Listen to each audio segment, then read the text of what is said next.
नमस्कार दोस्तों, मैं अमित आपके बीच उपस्थित हूँ ईद के इस मुबारकबाद दिन पर ईदगाह कहानी के साथ। सर्वप्रथम आप सभी को ईद की ढेर सारी शुभकामनाएं, मुबारकबाद। तो आज हम सुनेंगे प्रेमचंद की कहानी ईदगाह। ईद के इस पावन दिन पर हम सुनेंगे प्रेमचंद की कहानी ईदगाह, जो 1933 में चांद पत्रिका में प्रकाशित होती है। 1933 में चांद पत्रिका में प्रकाशित होती है। तो आइए अब इस कहानी पर हम लोग आते हैं। कहानी का पहला अंक पहले हम लोग देखेंगे। इस कहानी में 3 अंक है, तो पहला अंक देखते हैं। ये रहा, देखिए पहला अंक लिखा हुआ है। तो रमज़ान के पूरे 30 रोज़े के बाद ईद आई है। रमज़ान के पूरे 30 रोज़े के बाद ईद आई है। कितना मनोहर, कितना सुहावना प्रभाव है। वृक्षों पर अजीब हरियाली है, खेतों में कुछ अजीब रौनक है, आसमान पर कुछ अजीब लालिमा है। आज का सूर्य देखो, कितना प्यारा, कितना शीतल है। यानी संसार को ईद की बधाई दे रहा है। गांव में कितनी हलचल है। ईदगाह जाने की तैयारियां हो रही है। किसी के कुर्ते में बटन नहीं,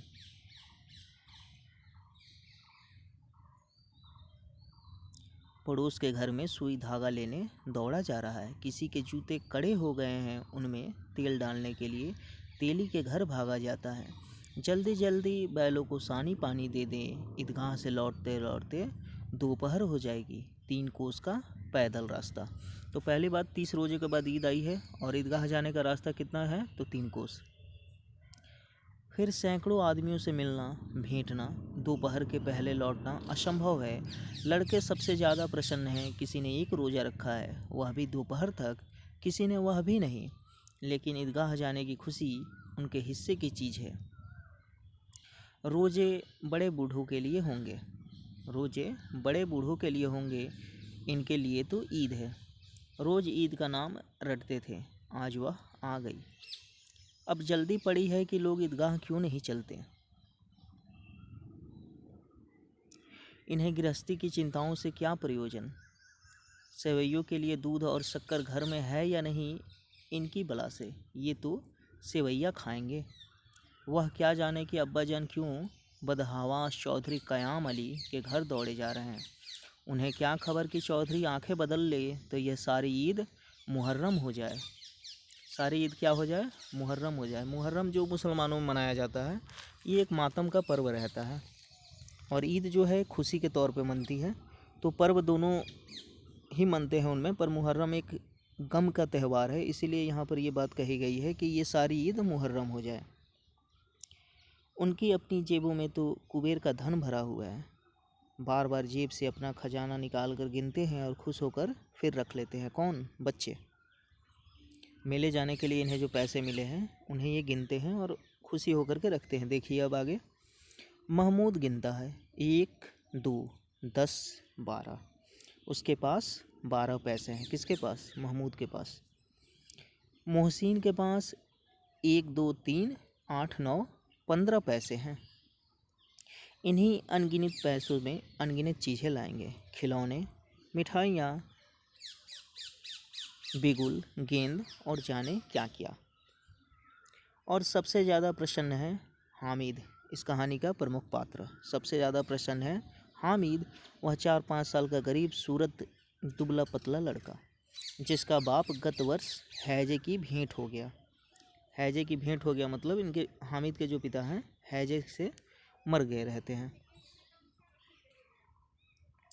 माँ ना जाने क्यों पीली होती होती एक दिन मर गई। किसी को पता क्या बीमारी है, कहती तो कौन सुनने वाला था। दिल पर जो कुछ बीतती थी वह दिल में ही सहती थी, और जब ना सहा गया तो संसार से विदा हो गई। अब हामिद अपनी बूढ़ी दादी अमीना की गोद में सोता है और उतना ही प्रसन्न है। उसके अब्बा जान रुपये कमाने गए हैं, बहुत सी थैलियाँ लेकर आएंगे। अम्मी जान अल्लाह मियाँ के घर से उसके लिए बड़ी अच्छी अच्छी चीज़ें लाने गई हैं, इसलिए हामिद प्रसन्न है। उसे पता नहीं है कि ये लोग गुजर चुके हैं, उसके माता पिता नहीं हैं। उसे बस इतना पता है कि उसके अम्मी और अब्बा जो हैं अल्लाह मियाँ के घर पे हैं, और वहाँ से जब भी आएंगे बहुत अच्छी अच्छी चीज़ें लेके आएंगे। आशा तो बड़ी चीज़ है, और फिर बच्चों की आशा। क्या कहा जा रहा है, देखिए यहाँ पर, आशा तो बड़ी चीज़ है और फिर बच्चों की आशा। हम लोग नेट जेआरएफ देते हैं, जो लोग फेल हो जाते हैं उनके मन में देखिएगा एक आशा रहता है, एक उम्मीद रहती है कि कोई नहीं, इस बार मेरा स्कोर बहुत नज़दीक तक गया है, अगली बार मैं कर लूँगा। तो वही बात यहाँ भी है कि आशा तो बड़ी चीज़ है। और फिर बच्चों की आशा, उनकी कल्पना तो राई का पर्वत बना लेती है। हामिद के पाँव में जूते नहीं है, सिर पर एक पुरानी धुरानी टोपी है जिसका गोटा काला पड़ गया है, फिर भी वह प्रसन्न है। जब उसके अब्बा जान थैलियाँ और अम्मी जान नियामतें लेकर आएंगी तो वह दिल से अरमान निकाल लेगा। तब देखेगा मोहसिन, नूरे और सम्मी कहाँ से इतने पैसे निकालेंगे। अभागनी अमीना अपनी कोठरी में बैठी रो रही है। अमीना कौन है? तो हामिद की दादी हैं। आज ईद का दिन, उसके घर में दाना नहीं। आज आबिद होता। आबिद कौन है? हामिद का पिता। तो क्या इसी तरह ईद होती और चली जाती? इस अंधकार और निराशा में वह डूबी जा रही है। किसने बुलाया था इस निगोड़ी ईद को? इस घर में उसका काम नहीं, लेकिन हामिद, उससे किसी के मरने जीने से क्या मतलब? उसके अंदर प्रकाश है, बाहर आशा। किसके अंदर? हामिद के अंदर प्रकाश है, बाहर आशा है। उसे आशा है कि एक दिन अब्बाजान आएंगे और उसके बाद वो अपने मन में जो उसके इच्छाएं हैं उन्हें वो पूरी करवा लेगा। विपत्ति अपना सारा दलबल लेकर आए, विपत्ति अपना सारा दलबल लेकर आए, हामिद की आनंद भरी चितवन उसका विध्वंस कर देगी। संकट कितना भी बड़ा हो, मुसीबत कितना भी बड़ा हो, हामिद का जो आनंद भरा मन है उसका विध्वंस कर देगा। हामिद भीतर जाकर दादी से कहता है, तुम डरना नहीं अम्मा, मैं सबसे पहले आऊँगा, बिल्कुल ना डरना। कहाँ से? मेले से। अमीना का दिल कचोट रहा है। गांव के बच्चे अपने अपने बाप के साथ जा रहे हैं। हामिद का बाप अमीना के सिवाय और कौन है? उसे कैसे अकेले मेले जाने दे? उस भीड़ भाड़ में बच्चा कहीं खो जाए तो क्या हो? नहीं, अमीना उसे यूं ना जाने देगी। नन्ही सी जान, 3 कोस चलेगा कैसे? पैर में छाले पड़ जाएंगे। जूते भी तो नहीं है। वह थोड़ी थोड़ी दूर पर उसे गोद में ले लेती, लेकिन यहाँ सेवैया कौन पकाएगा? पैसे होते तो लौटते लौटते सब सामग्री जमा करके चटपट बना लेती। यहाँ तो घंटे चीज़ें जमा करते लगेंगे। मांग का ही तो भरोसा ठहरा। उस दिन फ़हीमन के कपड़े सिले थे। अमीना ने किसके कपड़े सिले थे? फ़हीमन, ये एक नाम आ रहा है यहाँ पर। फ़हीमन के कपड़े सिले थे। 8 आने पैसे मिले थे। पैसे कितने मिले थे? 8 आने, यानी 50 पैसा। उस अठन्नी को ईमान की तरह बचाती चली आती थी इस ईद के लिए। लेकिन कल ग्वालन सिर पर सवार हो गई तो क्या करती? हामिद के लिए कुछ नहीं है तो 2 पैसे का दूध तो चाहिए ही। अब तो कुल 2 आने पैसे बच रहे हैं। 3 पैसे हामिद की जेब में, 5 अमीना के पटवे में। यही तो बिसात है और ईद का त्यौहार। अल्लाह ही बेड़ा पार लगावे। धोबन और नाइन और मेहतरानी और चूड़ीहारिन सभी तो आएंगे। कौन कौन? धोबन, नाइन, मेहतरानी, चूड़ीहारिन, ये सभी आएंगे क्या करने? सेवैया लेने। सभी को सेवैया चाहिए और थोड़ा किसी को आंखें नहीं लगता। किस किस से मुंह चुराएगी? और मुंह क्यों चुराए? साल भर का त्यौहार है, ज़िंदगी खैरियत से रहे। उनकी तकदीर भी तो उसी के साथ है। बच्चे को खुदा सलामत रखे, ये दिन भी कट जाएंगे। तो यहाँ हमने देखा कि हामिद की जो दादी हैं अमीना, उनके सामने चिंताएं हैं क्योंकि हामिद के पिता नहीं हैं, माँ नहीं है, और घर का जो सहारा है वही है हामिद की दादी। तो सोच रही हैं कि घर में पैसे नहीं हैं तो ईद कैसे मनाई जाए, क्या किया जाए।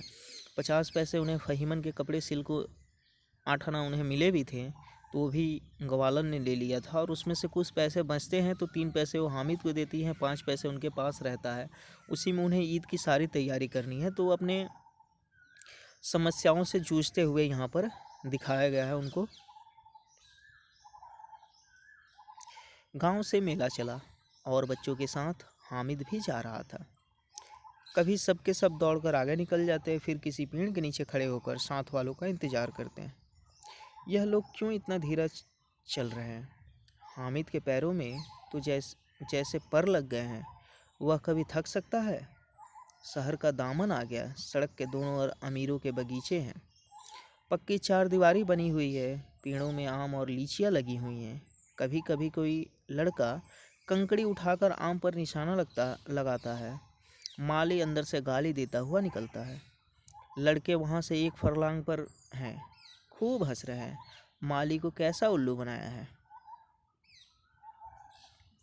बड़ी बड़ी इमारतें आने लगी।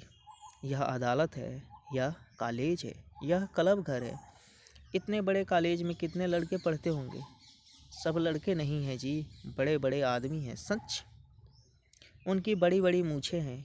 इतने बड़े हो गए हैं, अभी तक पढ़ने जाते हैं। ना जाने कब तक पढ़ेंगे और क्या करेंगे इतना पढ़कर। हामिद के मदरसे में 2-3 बड़े बड़े लड़के हैं, बिल्कुल 3 कौड़ी के। रोज मार खाते हैं, काम से जी चुराने वाले। इस जगह भी इसी तरह के लोग होंगे और क्या। क्लब घर में जादू होता है, सुना है। यहाँ मुर्दों की खोपड़ियाँ दौड़ती है और बड़े बड़े तमाशे होते हैं, पर किसी को अंदर नहीं जाने देते। और वहाँ शाम को साहब लोग खेलते हैं, बड़े बड़े आदमी खेलते हैं, मूंछों दाढ़ी वाले। और मैम भी खेलती हैं सच। हमारी अम्मा को यह दे दो, क्या नाम है, बैट, तो उसे पकड़ ही ना सके, घुमाते ही लुढ़क जाए, घुमाते ही लुढ़क जाए। यहाँ पर जुआ खेलने की बात हो रही है।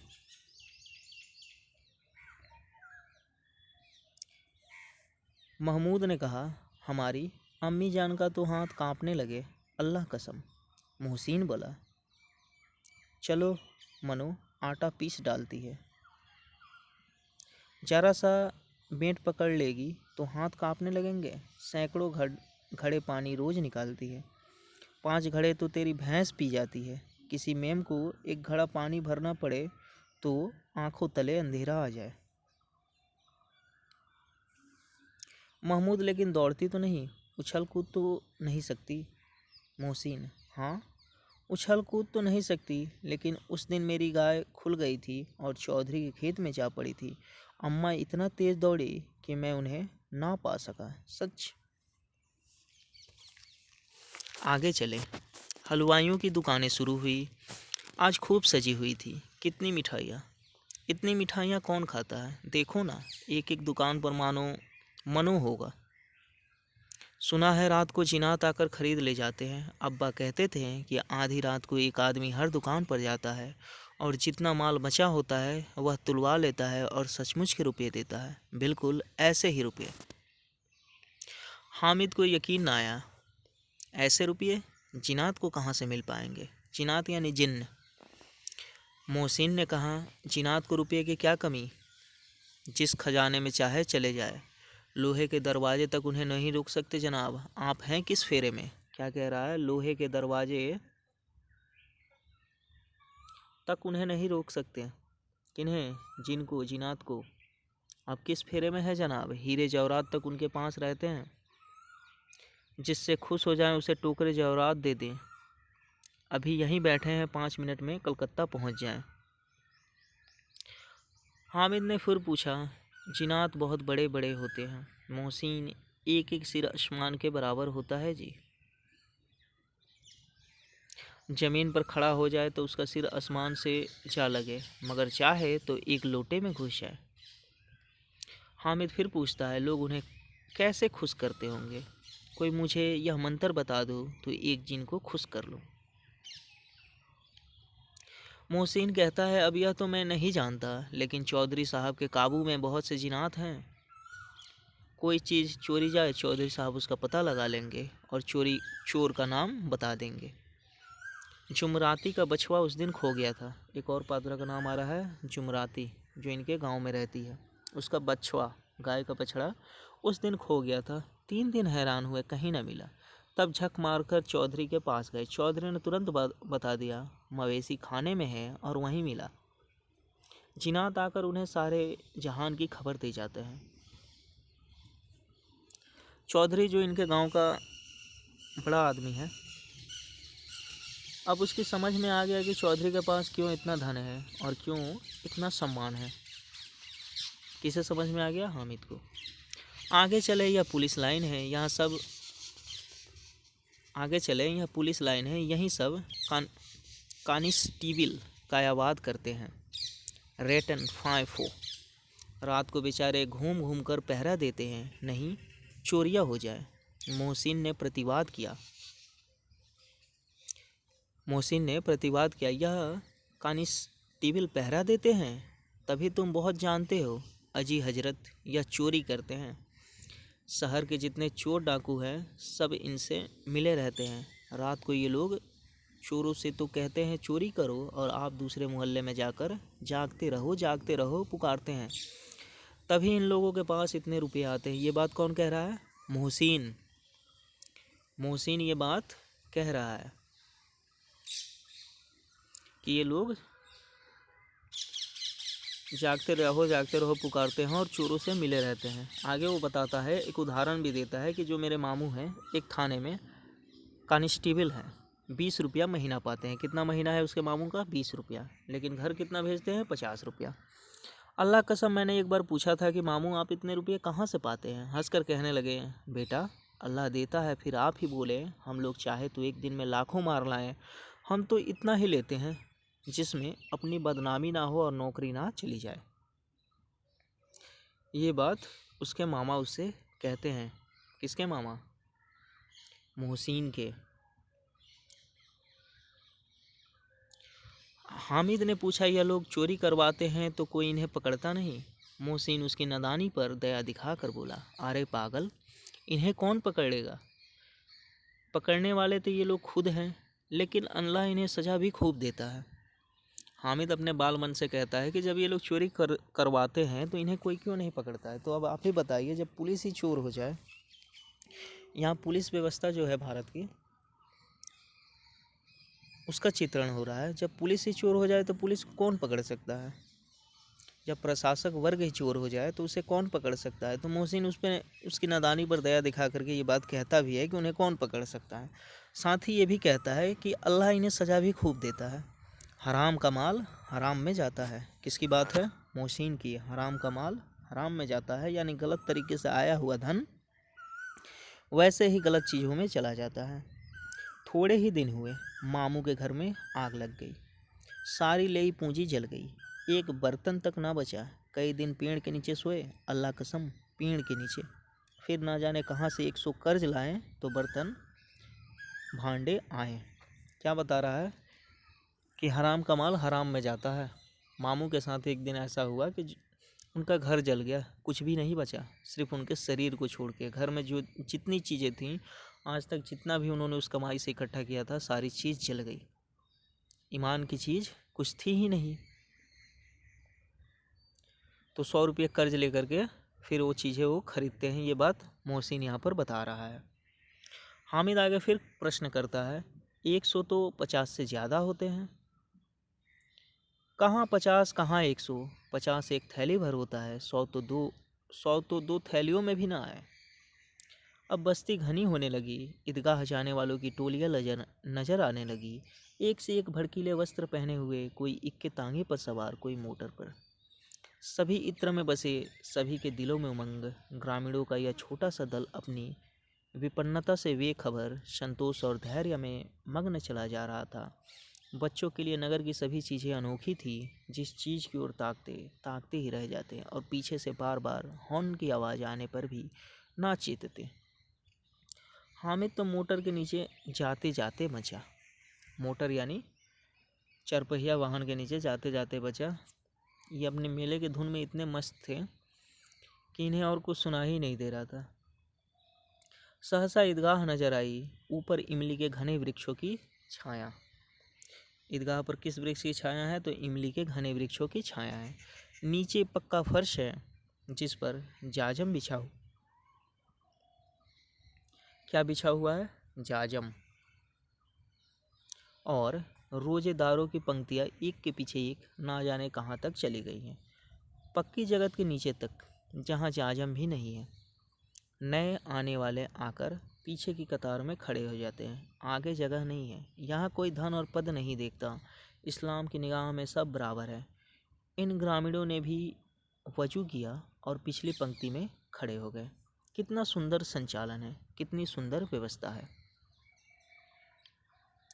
लाखों सिर एक साथ सिजदे में झुक जाते हैं, फिर सबके एक साथ खड़े हो जाते हैं, एक साथ झुकते हैं और एक साथ घुटनों के बल बैठ जाते हैं। कई बार यह क्रिया होती है जैसे बिजली की लाखों बत्तियां एक साथ प्रदीप्त हो और एक साथ बुझ जाए, और यही क्रम चलता रहता है। कितना अपूर्व दृश्य था, जिसकी सामूहिक क्रियाएं विस्तार और अंततः हृदय को श्रद्धा, गर्व और आत्मानंद से भर देती थी। मानव भातृत्व का एक सूत्र इन समस्त आत्माओं को एक लड़ी में पिरोए हुए है। क्या बात हो रही है यहाँ पर? तो ईद की जो नमाज अदा की जाती है उसको यहाँ पर दिखाया गया है कि लाखों सिर एक साथ सिजदे में झुक जाते हैं। अल्लाह के सिजदे में लाखों सिर एक साथ झुक रहे हैं, एक साथ सारे लोग बैठ रहे हैं, उठ रहे हैं। तो एक साथ वाली जो गतिविधियाँ होती है ना, बहुत ही मनोहर होती है। वही यहाँ पर बता रहा है कि कितना अपूर्व ये दृश्य था, जिसकी सामूहिक क्रियाएं विस्तार और अंततः हृदय को श्रद्धा, गर्व और आत्मानंद से भर देती थी। देखने लायक ये क्रियाएं रहती हैं। दूसरा अंक अब शुरू होता है। पहला हमने देख लिया जिसमें हामिद की परिस्थितियाँ देखी, घर देखा और ईदगाह तक आते आते जो गतिविधियाँ हुई वो देखा। अब जो दूसरा है, इसमें ईदगाह में जो घटनाएं घटी हैं ये आपको देखने मिलेगा। दूसरा देखिए, नमाज ख़त्म हो गई है, लोग आपस में गले मिल रहे हैं, तब मिठाई और खिलौने की दुकान पर धावा होता है। ग्रामीणों का यह दल इस विषय में बालकों से कम उत्साही नहीं है। यह देखो, हिंडोला है, 1 पैसा देकर चढ़ जाओ। हिंडोला यानी झूला। कभी आसमान पर जाते हुए मालूम होगा, कभी ज़मीन पर गिरते हुए। यह चरखी है, लकड़ी के हाथी, घोड़े, ऊँट छड़ों में लटके हुए हैं। ये तो आप सब ने भी देखा होगा, ये छड़ों में जो लटके हुए रहते हैं, जिन पर बच्चे बैठते हैं और उसके बाद एक हाथ से घुमाता है या एक मशीन लगी रहती है। 1 पैसा देकर बैठ जाओ और 25 चक्रों का मजा लो। 1 पैसे देने पर कितने चक्कर लगाने मिल रहे हैं? 25 चक्कर। महमूद और मोहसिन और नूरे और सम्मी इन घोड़े और ऊँटों पर बैठते हैं। ये चारों किस पे बैठे हैं? महमूद, मोहसिन, नूरे और सम्मी घोड़े और ऊँट पर बैठे हैं, जबकि हामिद दूर खड़ा है। 3 ही पैसे तो उसके पास हैं। अपने कोष का 1/3 जरा सा चक्कर खाने के लिए नहीं दे सकता। 3 पैसे में से अगर 1 पैसा हामिद ये 25 चक्रों के लिए दे दे तो उसके पास बचेंगे क्या? ये सोच करके हामिद खड़ा रहता है। सब चरखियों से उतरते हैं, अब खिलौने लेंगे। उधर दुकानों की कतार लगी हुई है, तरह तरह के खिलौने हैं। सिपाही और गुजरिया, सिपाही है और गुजरिया है, राजा और वकील है, भिस्ती और धोबिन है और साधु।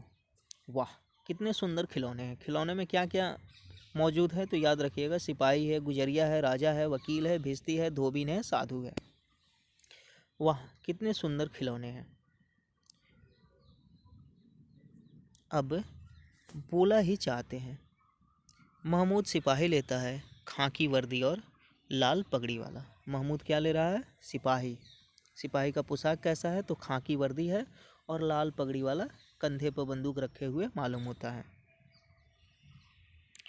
अभी कायावाद किए चला आ रहा है। कायावाद यानी ड्रिल। सिपाही में जो ड्रिल करते हैं उसी को कायावाद कहा जाता है। मोहसिन को भिस्ती पसंद आया। मोहसिन क्या ले रहा है? भिस्ती। कमर झुकी हुई है, ऊपर मशक रखे हुए है, मशक का मुंह एक हाथ से पकड़े हुए है। कितना प्रसन्न है, शायद कोई गीत गा रहा है। बस मशक से पानी उड़ेलना ही चाहता है। नूरे को वकील से प्रेम है, कैसी कैसी विद्वमता है उसके मुख पर। नूरे को किससे प्रेम है? वकील से। काला चोंगा, नीचे सफ़ेद अचकन, अचकन के सामने की जेब में घड़ी। काला चोंगा, नीचे सफ़ेद अचकन, अचकन के सामने के जेब में घड़ी, सुनहरी जंजीर, एक हाथ में कानून का पोंथा लिए मालूम होता है। अभी किसी अदालत में जिरहिया बहस किए चले आ रहा है। ये सब 2-2 पैसे के खिलौने हैं। याद रखिएगा, जितने भी खिलौने थे सबकी कीमत 2 पैसे थी। 2 पैसे से ना किसी की कीमत ज़्यादा है ना किसी की कम है।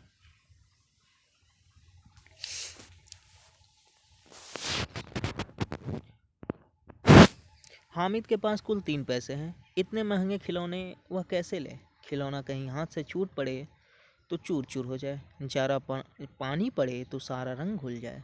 ऐसे खिलौने लेकर वह क्या करेगा, किस काम के।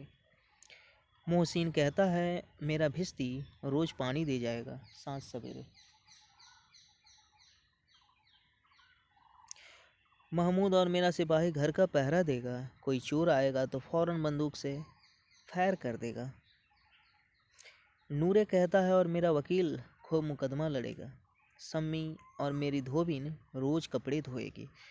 बालक थे, बालमन का इनका देखिए, खिलौने ये ले लिए हैं और खिलौने जो जो काम करता है वो ये बता रहे हैं कि मेरा खिलौना ये करेगा, मेरा खिलौना ये करेगा, रोज़ रोज़ हम ये इनसे कराएंगे। हामिद खिलौनों की निंदा करता है। अब उसके पास तो खिलौने हैं नहीं, उसने लिया नहीं रहता है, तो अब करे तो करे क्या, तो खिलौनों की निंदा करता है। क्या कहता है, मिट्टी ही के तो हैं, गिरे तो चकनाचूर हो जाए। मिट्टी ही के तो हैं, गिरे तो चकनाचूर हो जाए। लेकिन ललचाई हुई आंखों से खिलौनों को देख रहा है और चाहता है कि जरा देर के लिए उन्हें हाथ में ले सकता। उसके पास अन्यासी लपकते हैं, उसके हाथ अन्यासी लपकते हैं। किस लिए, खिलौनों को लेने के लिए। लेकिन लड़के इतने त्यागी नहीं होते हैं, विशेषकर जब अभी नया शौक है। हामिद ललचाता रह जाता है। हामिद उन खिलौनों को लेकर के देखना चाहता है, पर बच्चे बच्चे होते हैं, उनके अंदर वो स्वाभाविक समझ नहीं होती है, वो खिलौने उसे नहीं देते हैं।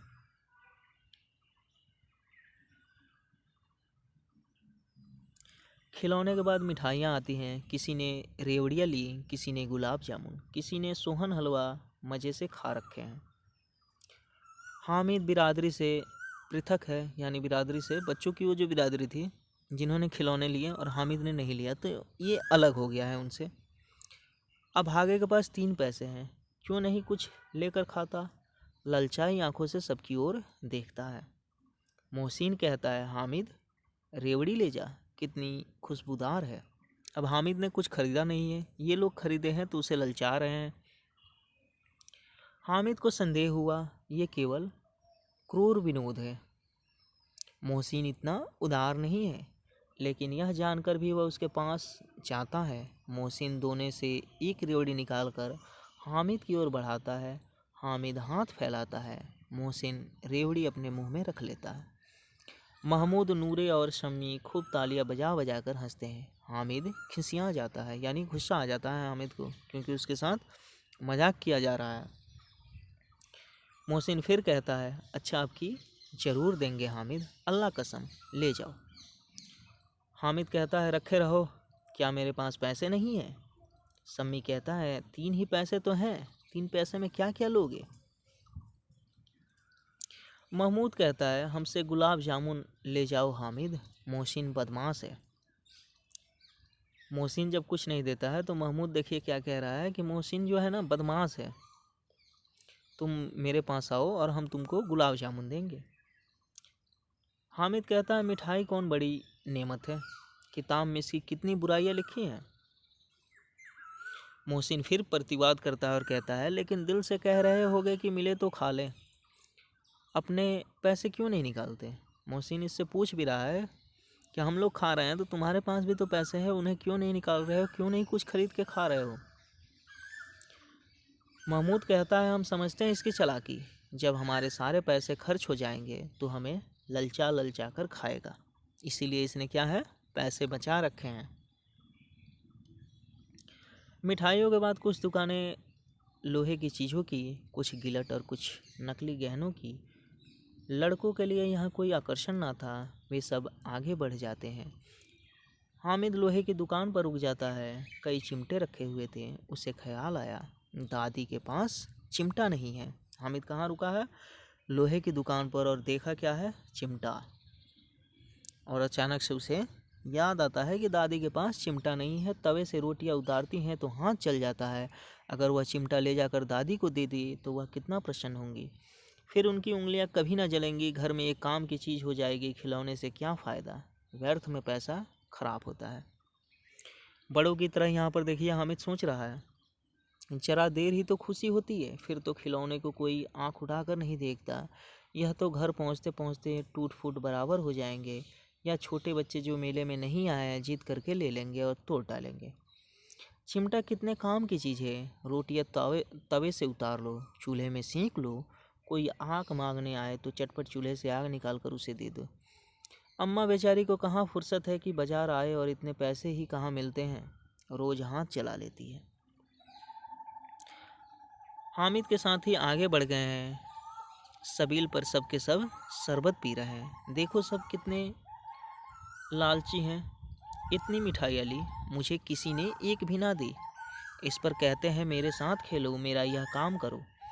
अब अगर किसी ने कोई काम करने को कहा तो पूछूंगा, खाएं मिठाइयाँ आप, खाएं मिठाइयाँ आप, मुंह सड़ेगा, फोड़े फुंसियाँ निकलेगी, आप ही जवान चटोरी हो जाएगी।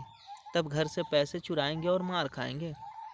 किताब में झूठी बातें थोड़ी ही लिखी है, मेरी जबान क्यों खराब होगी। अम्मा चिमटा देखते ही दौड़कर मेरे हाथ से ले लेंगी और कहेंगी, मेरा बच्चा अम्मा के लिए चिमटा लाया है, कितना अच्छा लड़का है।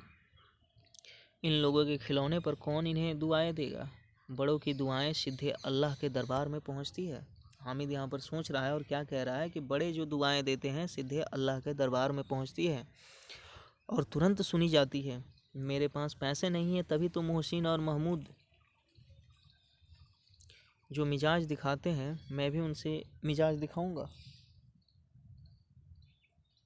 खेल खिलौने और खाएं मिठाइयाँ, मैं नहीं खेलता। खिलौने किसी का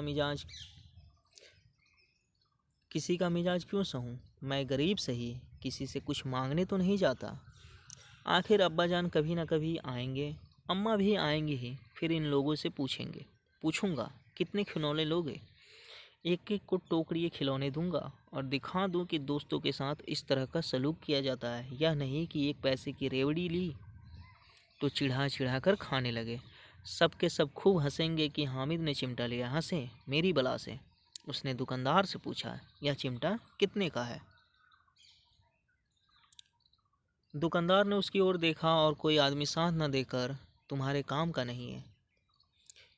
हामिद फिर कहता है, बिकाऊ है कि नहीं। दुकानदार कहता है, बिकाऊ क्यों नहीं है, और यहाँ क्यों लाद लाए हैं। अगर बेचना नहीं है तो यहाँ क्यों लाद के लाए हैं। तो बताते क्यों नहीं, कै पैसे का है। 6 पैसे लेंगे। 6 पैसे लगेंगे। दुकानदार कितने पैसे कह रहा है, 6। हामिद का दिल बैठ गया। ठीक ठीक 5 पैसे लगेंगे, लेना हो लो, नहीं चलते बनो। दुकानदार फिर क्या कह रहा है कि ठीक ठीक 5 पैसा लगेगा। 6 पैसा मैं बोल रहा हूँ, 1 पैसा कम कर रहा है और 5 कह रहा है।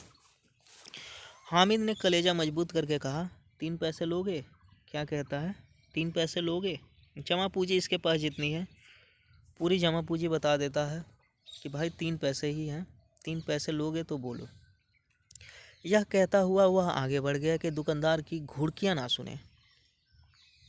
घुड़कियाँ ना सुने यानी क्या है, जब किसी चीज़ का हम लोग कम रेट बोलते हैं तो दुकानदार थोड़ा देखिएगा कुछ ना कुछ कहने लगते हैं या कहते हैं जाओ जहाँ मिल रहा हो वहाँ ले लो।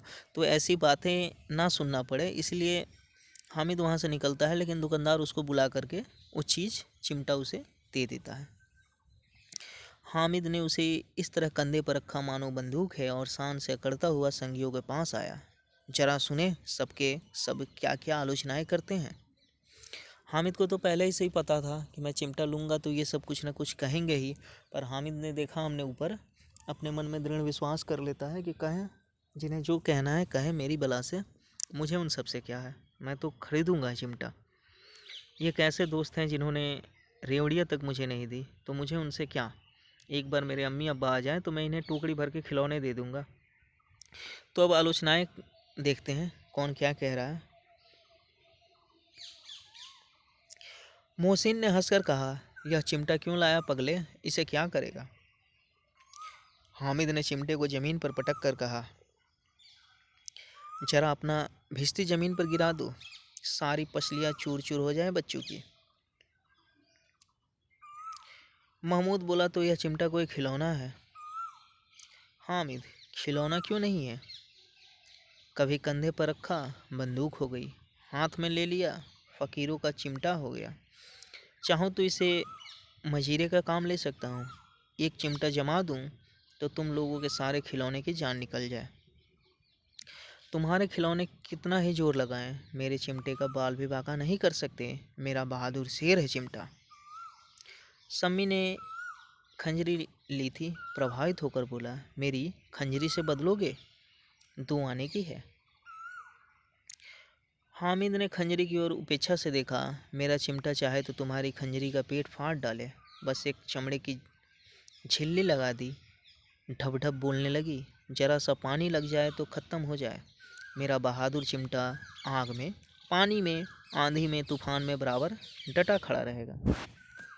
हामिद अपने चिमटे को लेकर के उनसे प्रतिवाद कर रहा है, वाद विवाद चल रहा है। और चिमटा क्या करता है, चिमटे ने सभी को मोहित कर लिया है। अब पैसे किसके पास धरे हैं, फिर मेले से दूर निकल आए हैं। 9 कब के बज गए हैं, धूप तेज हो रही है, घर पहुंचने की जल्दी हो रही है। बाप से जिद भी करे तो चिमटा नहीं मिल सकता। हामिद है बड़ा चालाक, इसीलिए बदमाश ने अपने पैसे बचा रखे थे। अब बालकों के 2 दल हो गए हैं। कितने दल हो गए हैं? 2। पहले दल में कौन कौन है? मोहसिन है, महमूद है, शम्मी है, नूरे है। दूसरा दल है हामिद का, जिसमें वो अकेला है।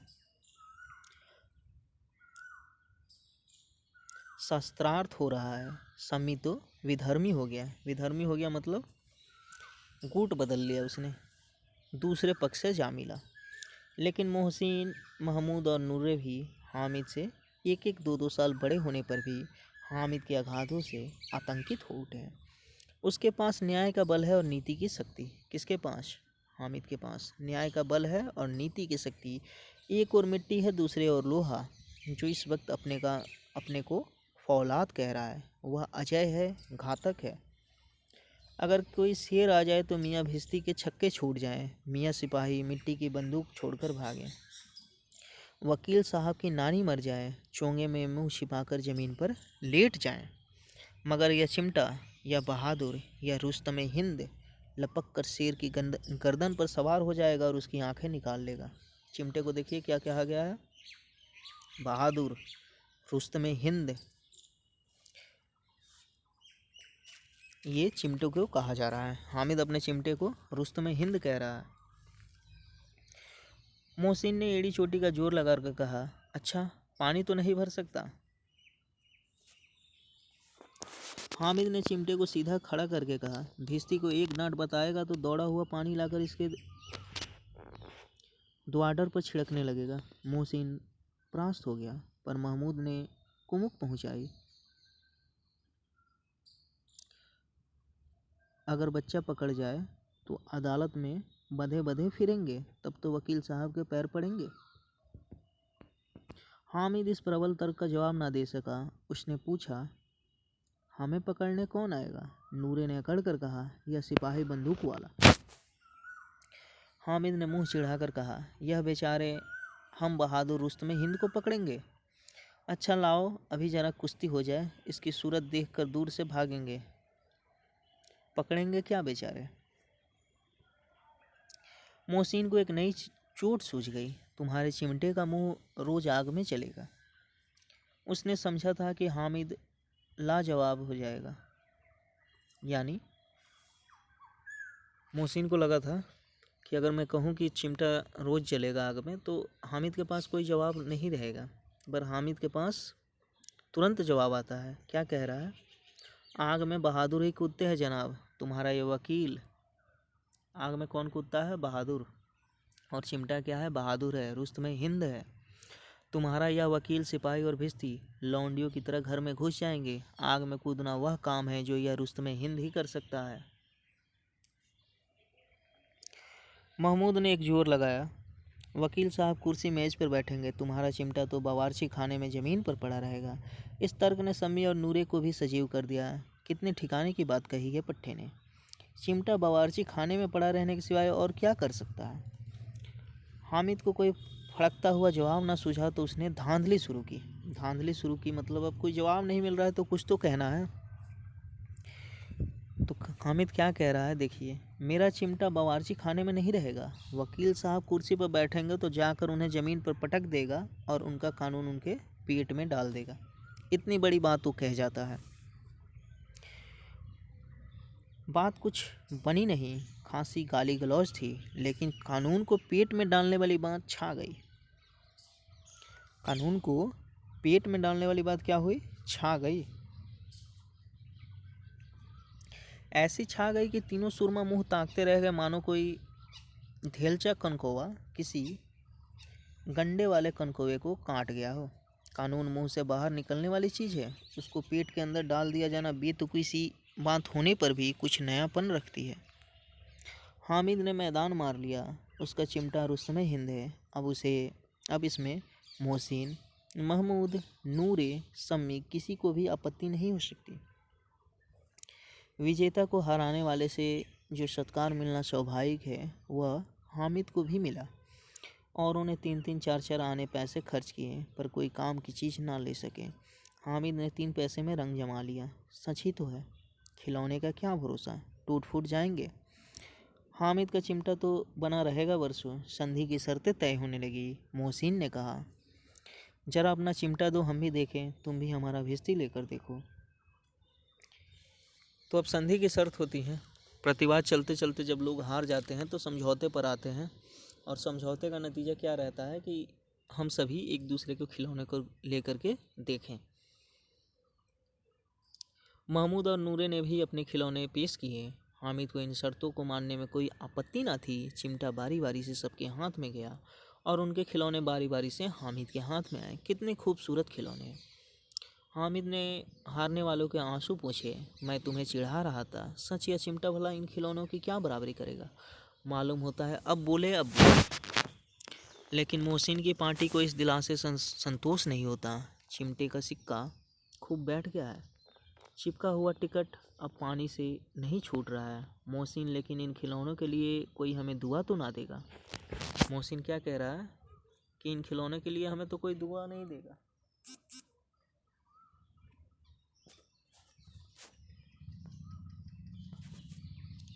इन खिलौनों के लिए हमें तो कोई दुआ ना देगा।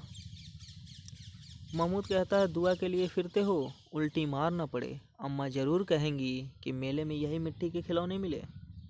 हामिद को स्वीकार करना पड़ा कि खिलौने को देखकर किसी की माँ इतनी खुश ना होगी जितनी दादी चिमटे को देखकर होंगी। 3 पैसे ही में तो उसे सब कुछ करना था, और इन पैसों के इस उपयोग पर पछतावे की बिल्कुल ज़रूरत ना थी। फिर अब तो चिमटा रुस्तमे हिंद है और सब खिलौनों का बादशाह है। रास्ते में महमूद को भूख लगी। उसके बाप ने केले खाने को दिए। महमूद ने केवल हामिद को साझी बनाया। उसके अन्य मित्र मुंह ताकते रह गए। यह उस चिमटे का प्रसाद था। ये महमूद जो इसे गुलाब जामुन नहीं देता है, वो अब अंत में देखिए उसे केला खिला रहा है। किस वजह से? तो उस चिमटे के कारण। अब इस कहानी का तीसरा अंक देखते हैं, यही अंतिम है। 11 बजे गांव में हलचल मच गई। मेले वाले आ गए। मोहसिन की छोटी बहन ने दौड़कर भिस्ती उसके हाथ से छीन लिया और मारे खुशी के जा उछली तो मियाँ भिस्ती नीचे आ रहे हैं और सुरलोक सिधा रहे। इस पर भाई बहन में मारपीट हुई। दोनों खूब रोए। उनकी अम्मा यह शोर सुनकर बिगड़ी और दोनों को ऊपर से 2-2 चाटे और लगाए। तो मोहसिन, देखिए भाई, मोहसिन का खिलौना जो है भिस्ती, घर आते ही टूट जाता है। अगर प्रश्न बन जाए पेपर में कि किसका खिलौना घर आते ही टूट गया था, तो उत्तर याद रखिएगा, वो था मोहसिन। मियाँ नूरे के वकील का अंत उनके प्रतिष्ठानुकूल इससे ज़्यादा गौरवमय हुआ। वकील ज़मीन पर या ताक पर तो नहीं बैठ सकता, उसकी मर्यादा का विचार तो करना ही होगा। दीवार में खुंटियाँ गाड़ी गई, उन पर लकड़ी का एक पटरा रखा गया। पटरे पर कागज़ का कालीन बिछाया गया। वकील साहब राजा भोज की भांति सिंहासन पर विराजे। नूरे ने उन्हें पंखा झलना शुरू किया। अदालतों में खस की टट्टियाँ और बिजली के पंखे रहते हैं, क्या यहाँ मामूली पंखा भी ना हो? कानून की गर्मी दिमाग पर चढ़ जाएगी कि नहीं? कानून की गर्मी दिमाग पर चढ़ जाएगी कि नहीं? इस कहानी में एक बात तो आपको स्पष्ट दिख रही है कि जैसे ही पुलिस व्यवस्था पर बातें की गई है, वैसे ही कानून व्यवस्था पर की जा रही है। यानी कानून वाली जो व्यवस्था है, जिसमें पुलिस भी आते हैं, उन पर चोट किया जा रहा है।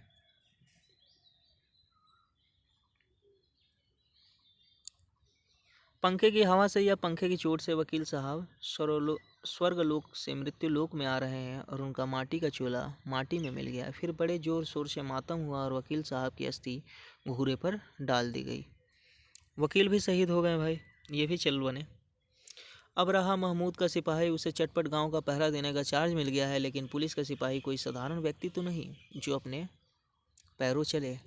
वह पालकी पर चलेगा। एक टोकरी आई, उसमें कुछ लाल रंग के फटे पुराने चिथड़े बिछाए गए जिसमें सिपाही साहब आराम से लेटे।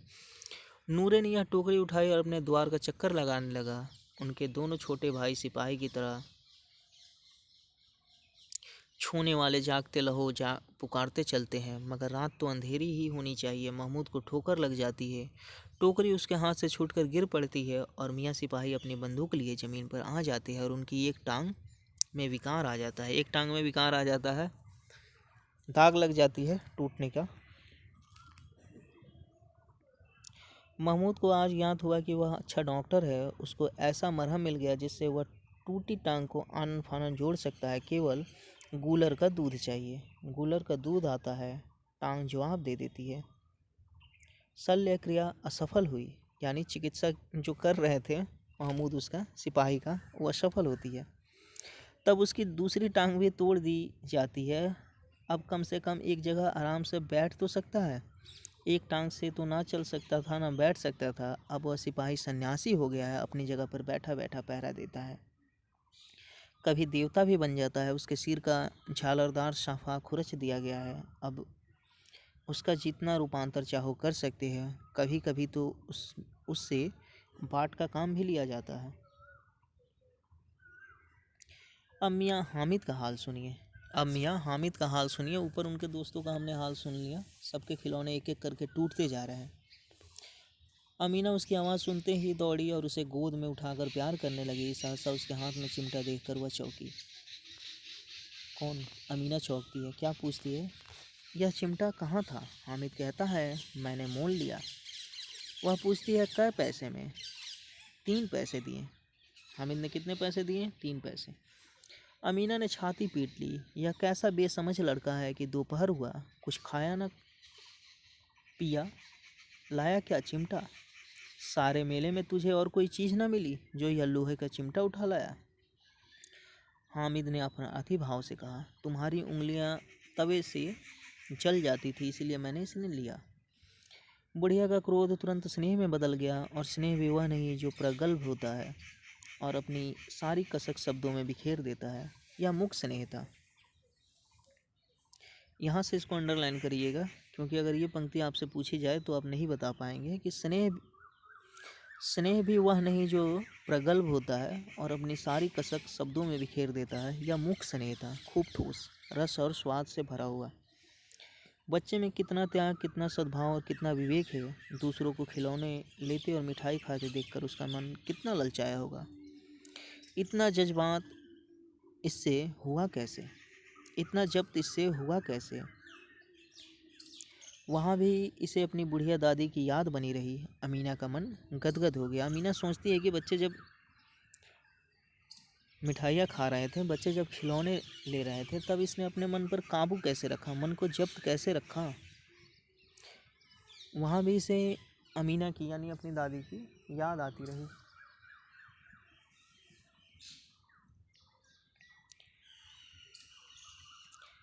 और अब एक बड़ी विचित्र बात हुई, हामिद के इस चिमटे से भी विचित्र। बच्चे हामिद ने बूढ़े हामिद का पाठ खेला था। बुढ़िया अमीना बालिका अमीना बन गई। वह रोने लगी, दामन फैलाकर हामिद को दुआएं देती जाती थी और आंसू की बड़ी बड़ी बूंदें गिराती जाती थी। हामिद उसका रहस्य क्या समझता?